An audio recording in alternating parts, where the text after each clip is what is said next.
Welkom bij Scheldewonder. In deze aflevering, je hebt 25 jaar lang samen een bedrijf gerund, een horecabedrijf. De pensioengerechtigde leeftijd zat er al aan te komen. Je was erop voorbereid. Een brede klantenkring.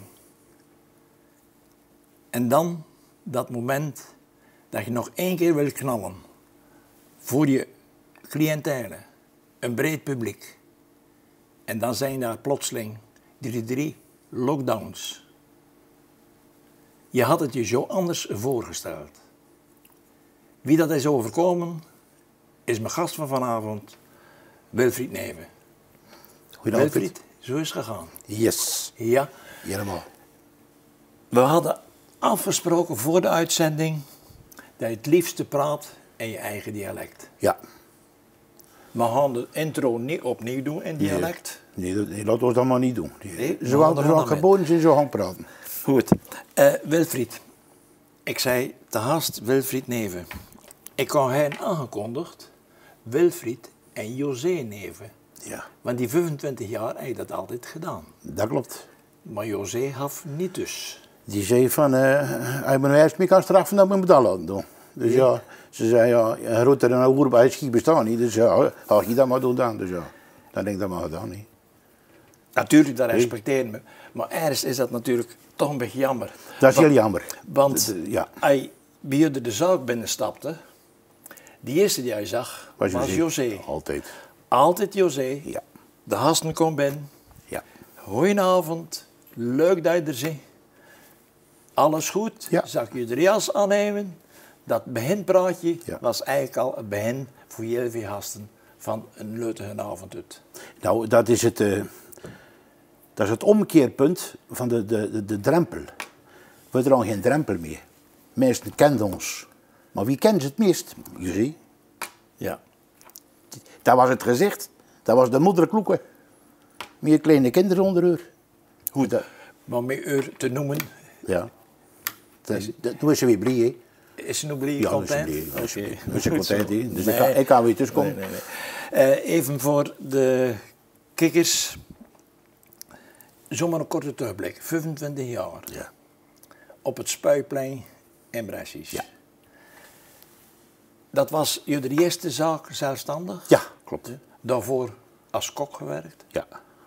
18 jaar in de Brahma. In de Braakman. Daar was ik... dat deed ik het management. Om een keer een geleerd woord te pakken. Ik was de bedrijfsleider binnen Lange E. En ik was kok. Wat was dan het moment dat je zei van... Goh, dit wil ik eigenlijk wel voor mijn eigen gaan doen. Zelf zo'n zaak aan mijn eigen nemen. Nou, dat moment kwam... dat ik op een vrije avond... die had niet te veel, maar ik kan er maar een avond per week... dan zat ik naar televisie te kijken... op Baan. Op de VRT. Ik geloof zelf dat het op BRT was toen. En toen stond er een man achter een comptoir. En die stond zijn handeltje aan te prijzen aan de klant die aan voorbij kwam. En toen vroegen ze aan die man, doe je dat al lang? Nee, zegt hij dan maar een jaar of 5. Want ik heb altijd voor een ander gewerkt. Maar ik werk 100 uur in de week. Hè, voor een ander. Die zei, nu werk ik het taten voor mijn eigen.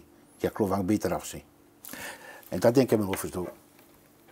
En dat is goed bevallen. En dat is heel goed bevallen. Ja. Maar zat er ook niet op dat moment iets bij van... Maar je ziet natuurlijk weer in zo'n bedrijf wat er omgaat. Hè, Ja. Een soort financieel motiefje in. Dat je zegt van ja, dat voor die ander werken... Dat kan ook een gedeelte toch Nou, in mijn eigen zak werken. Dat is misschien. Maar daar was ik al achter. Dat dat ook niet altijd wel was. Want ten eerste, kijk maar een keer in een bejaardenhuis, dan zie je weer heel weinig bejaarde koks. Dus ik ben daar bevoorrecht. Het is een leven van gigantisch veel stress. En het financiële plaatje valt best wel mee. En vooral als je huurt. Ja. En we hebben het geluk gehad dat we konden kopen. Ja. Dus dat geluk ging daar nou wel uit. Ja. Ik denk dat we daar nog strekjes op komen. Even, want ik zei al, je wordt een begrip bij een heel breed publiek. Ja, als je dat zegt, geloof ik dat. Nee, maar je zag Dat zei je niet gewoon over in één, hè? Nee, daar ben je dan altijd... Nee, dan ben ik bescheiden. staan er liever tussen dan dat ik erboven sta. Maar dat een horecabedrijf, een restaurant, een vast publiek richt... dat is denk ik niet alleen door het welkomstwoordje van José. Er zal natuurlijk ook een minuut tegenover moeten staan. Hij vanaf het begin iets had van zegt, ik wil het op die manier doen. Een hele uitgebreide kaart, of een kleine kaart, of een kaart gericht op zeer culinair. In het begin was het overleven. In welk opzicht? José die kwam van de bank. En die wist waar dat bier was. Ze kon het zelf schrijven. Maar daar kwam het zo'n tap. Maar nog nooit de pinten getapt. En mijn eerste klanten waren een man of 6 Brescianers. En die vroegen zich af waarom aan een Oorsburgenaar in Brescies een horecabedrijf kwam uitvoeren.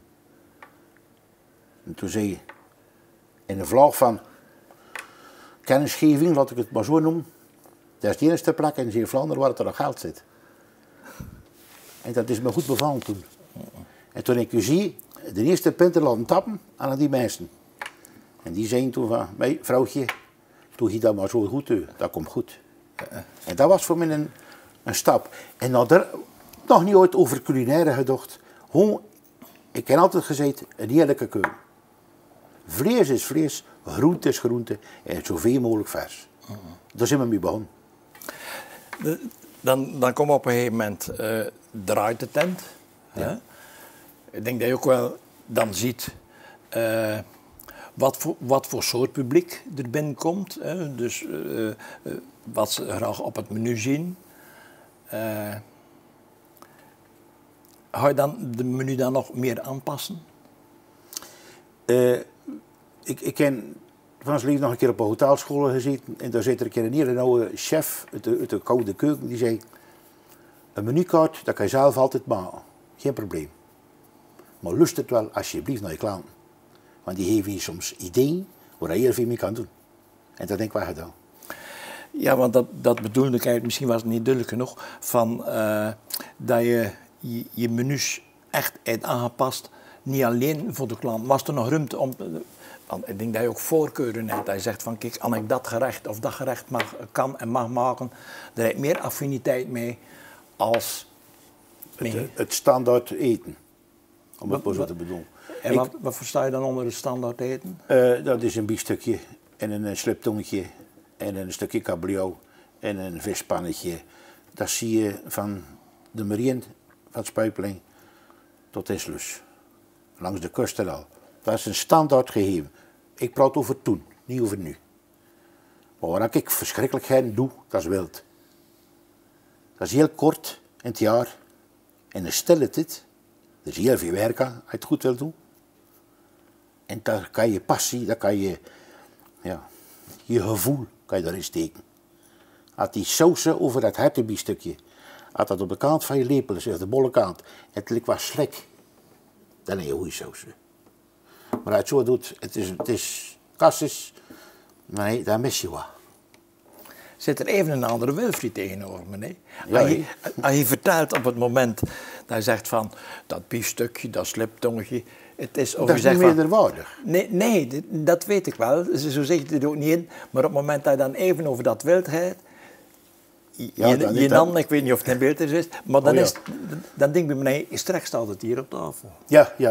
Dat is, maar dat moet je bij gevoel kunnen doen. Ja. En dat moet je hen doen ook.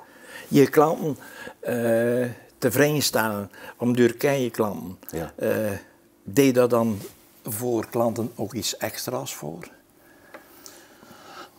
Daar zijn er wel bij, dank eens iets extra's, maar dat is heel simpel. Heel simpele dingen. Ik ken een klant, dat had Jan zei van, friet, nee, ze komen nooit uit. Dan zei ik van, goh, moet ik een gekookt appeltje? En niet een keer rechtappels. Want in die Gooise matras, daar is alleen maar van die zandappels, die ben niet tevreden.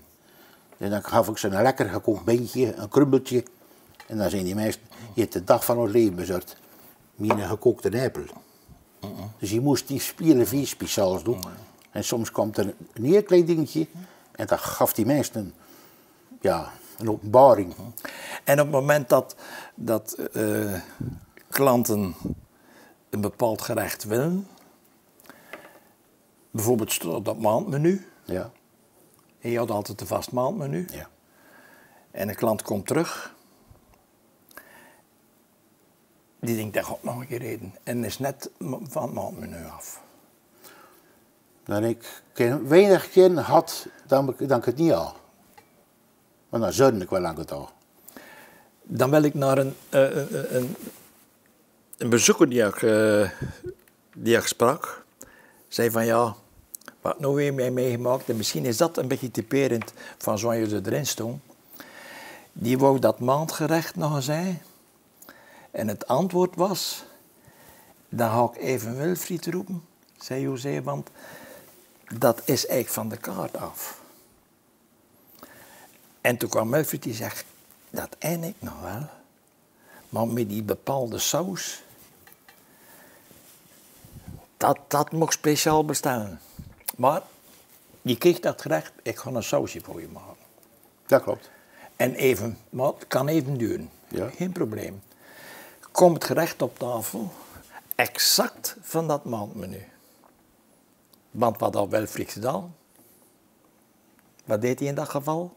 Ja, ik Weet- weet het niet meer. Je was naar de supermarkt, die had van zijn televisie weggebeld. En je had gezegd van, zeg lust het een keer. Ik kom nu over 5 minuten stok aan je voordeuren. Ja. Ik wil dat en dat. Hè. Dat klopt. Ik weet precies wat je bedoelt. Nou. Ja, doe het maar binnen. Ja, Ja. Dat is ook weer een goede combinatie bij de supermarkt. maar echt, Ja. ik denk, dat is waarschijnlijk niet eenmalig geweest. Dat, wat je meer Dat voor- is wat je meer gebeurt, ja. Ga je dan op een gegeven moment in het zo goed willen zien voor je klanten?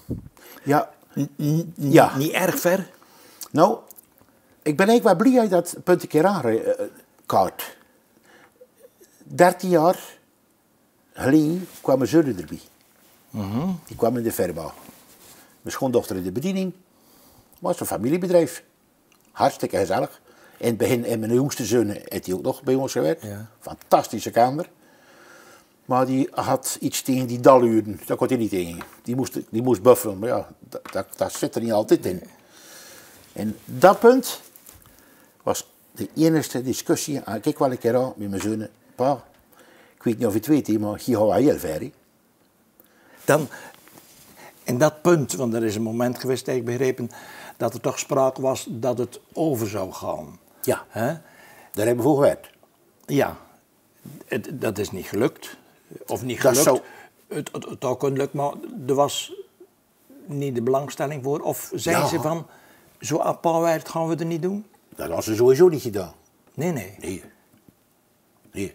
Uit de jeugd hebt, en die zeggen, die hebben een bepaalde visie, dan moet daar nooit van zijn leven tegen gaan. Je moet ze alleen maar bewapenen, dat ze niet al te hard op het bek gaan. Maar ze mogen een keer op het bek gaan. Ja, En ja. Maar die ruimte was er wel. Maar, die ruimte was er wel. maar want je zegt het nou zo makkelijk, maar je kent hongt dat zo makkelijk, hierboven? Ja. Toch wel. Stefan is erbij gekomen en ik heb die best heel veel vrijheid gegeven. En op les staat hij binnen alle vrijheid. Maar ik heb hem laten ondervinden wat het was om een horecabedrijf te runnen. In al zijn ups en downs. En wat kreeg die kerel over zijn voeten? Allemaal downs. In welk opzicht? Slechte tijd. Covid. Geen personeel te krijgen. Dat zijn 3 fundamentele dingen waar de zaak op draait. Wij hadden die zaak gekocht. Maar geleefd, niet als een kluizenaar, maar wel opgepast. Als een beetje opgevoed. Oppassen. Als je een kwartje hebt, kan je nooit geen euro uitgeven. Dat gaat niet. Nu niet en toen niet. En dat is het fundamentele.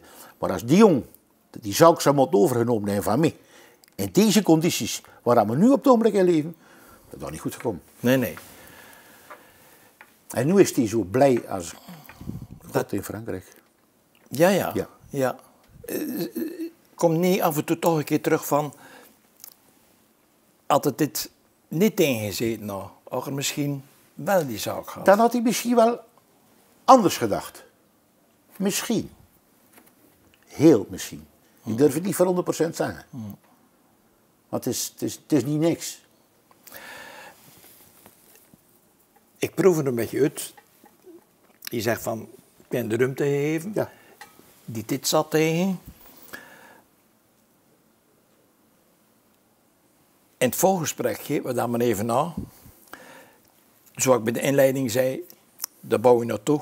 Je wil toch ja, een beetje feestelijk eruit stappen, Yes. als het ware. Ja, ja, klopt. En toen zei hij van, dat was eigenlijk van de laatste dit de grootste klap. Men niet kunnen afscheid nemen. Nee. Maar is dat dan zelfs nog groter als dat punt dat je zegt van, ik kan zo her aan mijn zonen overgedragen. Ik kan daar heel heen aan mijn zoon overgedragen. Is dat ook een klap, of niet? Nee, maar het is beredeneerd. Men erover gesproken. Men er heel veel over gesproken. Men heeft alles op papier gezet. Wat zijn de pro's, wat zijn de contra's? Hoe zie je dat, hoe zie ik dat? Rebecca, mijn schoondochter erbij. José erbij. Personeel erbij. Jongens, wat ik niet er. Gooi maar allemaal in die noot. En dan gaan we dat een keer allemaal filteren. En dan gaan we dat een keer allemaal op een rijtje leggen. En toen zei Steve tegen mijn pa, oma, de moeder, zei ik je, beter een goede knecht als een slechte baas. Die zegt, ik ben bang, ik ben niet daar een beetje op vasthouden. Nee, dat geloof ik ook wel. Ja. Je zegt, men heeft alles op een rij gehad, alles in die grote noot. Is er ook een Wilfried die had in de keuken gestaan, het uiterste voor zijn klant eruit gehaald. Zeg maar de idealist in zijn vak. En aan de andere kant een enorme realist. Door te zijn men het op rij gezet. Maar ik zeg, was het een klap? Nee, men had op een rij gestaan. Men heeft beredeneerd. Ja. En is dat de Wilfried die zegt, en dan is het ook gedaan? Het punt was gewoon, is het werkelijk nut om deur te gaan, om jou hier, samen met je vrouwen en je kindertjes, die zaak te houden? Is dat reëel? Durf ik dat zo te zeggen tegen jou? Dat zat op een rijtje. Stel dat hij het wel gedaan had. Dat hij zei, pa, ik wil. Ja. En je had gezegd, oké, maar je zegt, ze kregen alle ruimte. Ja. Dan had het gedaan. Ja. Maar je weet wat dit is. Ja. En wat ze in ontwikkeld hebben Ja. met de prison. Prima. Dan had je ook zorgen misschien gehad. Nog veel meer. En dan was ik niet klaar. Dan was je niet klaar geweest. Nee. Nu, Wilfried, nu ben je klaar. Dan net al het er even over. Enorm veel uren erin steken. Was er in die tijd voor ontspanning, voor hobby, sociale contacten, en je er 25 jaar lang dit voor had? Nee. Ja, nee, dat is ook weer een beetje... Moet wel eerlijk zijn. Aan mijn kon probeerde men altijd een dag of 10 naar Tenerife te gaan. In de winter. Om een keer even stom af te blazen. En door het jaar heen, ja, ik ken je een passie nog. En dat sportvesten. Ik zit verschrikkelijk heen aan de krieken. Achter mijn paraplu, liefst zo ver mogelijk van de weg af. Want anders komen ze altijd maar aan mijn kop houden. En daar heb ik ook geen zin in, want ik zit daar voor mijn rust.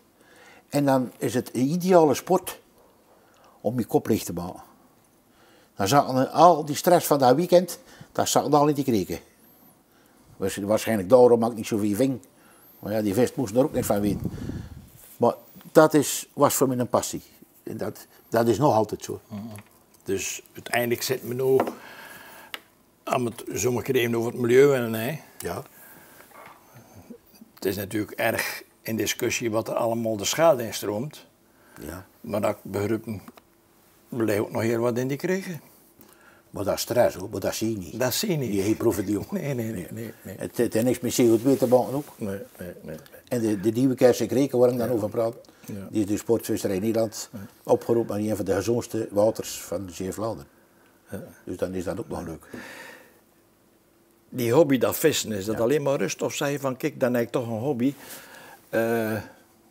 Maar dan krijg je gewoon dat iemand zegt, joh, met die peuren aan die kregen zitten. Maar ik ken ook, zelfs tot op jonge leeftijd, scholieren, die daar helemaal in gaan. Hè. Die over, zo had iemand Max Verstappen volgt, alles van bandenspanning weet, maar zelfs alles van elk dagje ding. hou je ook zo ver dat je zegt van, ik weet dat heel zo... Ja, kijk, ik ken van het jaar, mijn 52e vergunning van de Nieuwjaarse Kreken.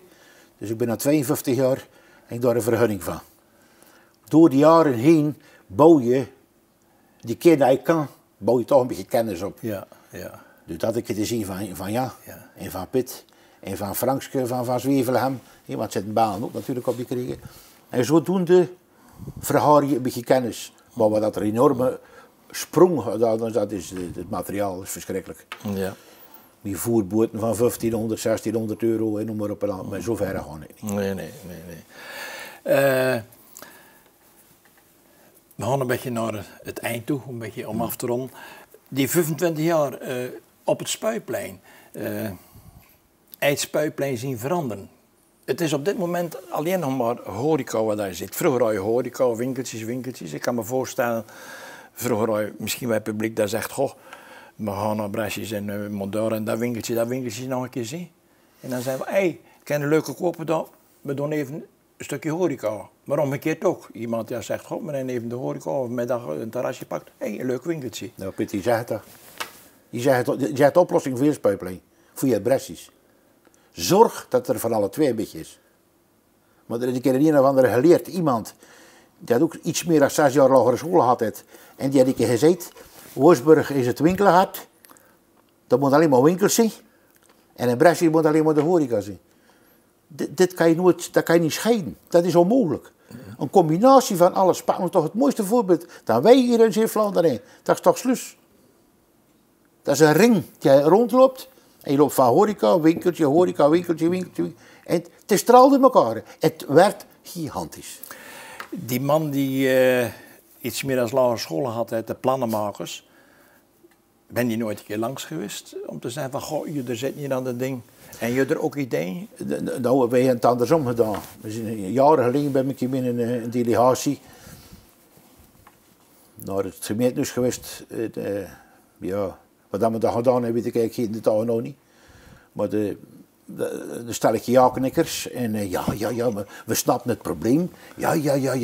We gaan dat toch een keer moeten overdenken. Ja, oké. En die kan ze dan maar aan denken zijn. Dat kan niet, want dat kan best wel heel lang duren. Dus dat weet ik ook niet precies. Maar ze zijn er maar aan denken. Dus ja. Wilfried, eigenlijk is dat ter sprake geweest, maar stel dat er nog toch jonge ondernemers zijn, die aan die horeca, misschien ook wel die ergens kok zijn, en zeggen ja, zelfs als ze gekeken hebben naar dit gesprek, zeggen ja, maar Wilfried, je kunt het mooi vertellen, maar ik ga er toch voor, ik ga het toch doen. Een advies voor die jonge gasten. Ja. Los van het feit af en toe mijn peur aan de kreken. Nee, dat is allemaal terzijde. Advies. Dat is heel moeilijk. Dat is echt heel moeilijk. In deze tijd, ja. Ik heb het nog met mijn eigen zonen gezien. Die is nog bezig ergens anders aan het werken. En dat doet ook al raar. Dat hij in één keer ergens anders werd. Hey. Maar als dat echt in je hart zit. Er zijn 2 jongens die ben begonnen op Spuiplein doen. Die hebben een zaak overgenomen. En dat zit werkelijk dat zit gewoon in het bloed. Dat moet je daar nooit tegenhouden. Nee. En dan kan ik alleen maar zeggen, jongens, blijf me allebei je beentjes op de grond staan. Elke uur, als ik kan verdienen, moet je meepakken. Gaat het ook, mijn vader had dat wat gezegd, ik ken ook gedeeltelijk zaken uit niet noemen, maar toch wel zakelijk bezig geweest. En toen dat liep, zei mijn vader altijd, prima jong, je ding in de hand nou. Als je tevreden zit, tevreden blijven en niet te groot willen worden. Allebei ben je voet op de grond blijven staan. Ja. Wilfried, gewoon terugblikkend. Je kreeg het laatste woord voor je klanten, maar toch nog één ding. Als je nog terugkijkt, José en hij, meerdere personeel, je zus, die aan een tijd in de zaak meegeholpen hebben. Als we nog eens sterren zouden delen, of dat wil zeggen, je mag hoeveel sterren zou je eigen toedichten. Je weet best zelf, je kunt best inschatten van, kijk, de tevredenheid van de klanten over je sterren eigen toe. En hij heeft niet over culinaire hoogstandjes, niet gewoon zo je zaak gered. Je zou ook wel een keer een ster nodig hebben. Ja, ik kon erin in mijn rutte vanaf de nee, maar gewoon een keer eventjes over je sterren zou je eigen willen geven. Dat weet ik niet. Dat durf ik echt niet. Ik heb...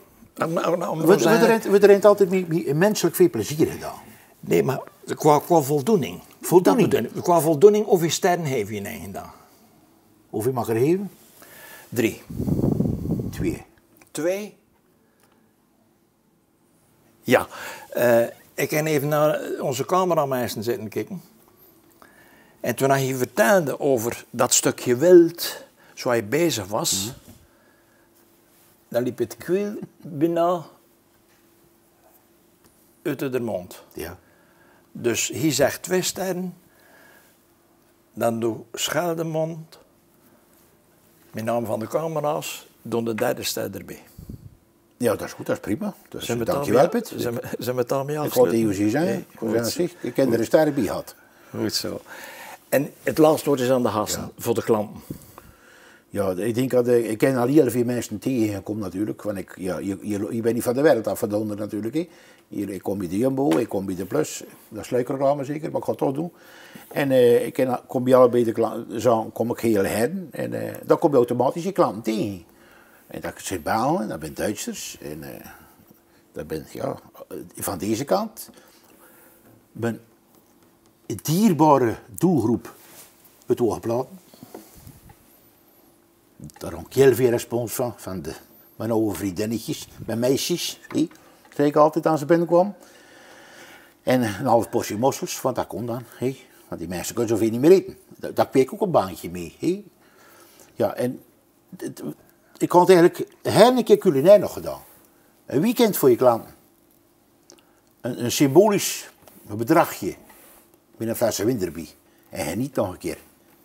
Maar ja, dat is jammer genoeg. Is dat in de COVID-geval. Om het maar zo te zeggen.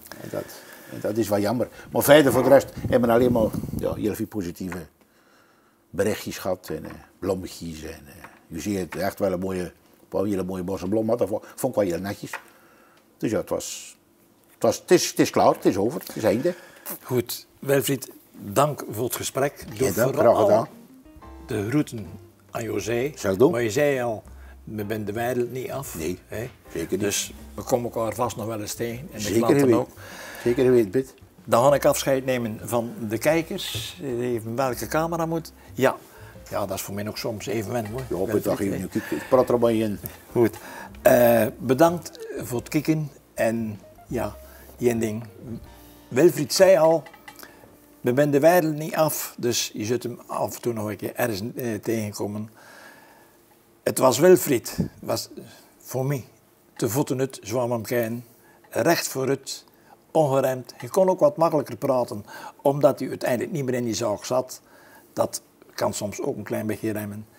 En één ding, als je zelf van de stress af wil, of ik je iets rustig wil laten landen, trek er gewoon een keer op uit, maak je hoofd vrij.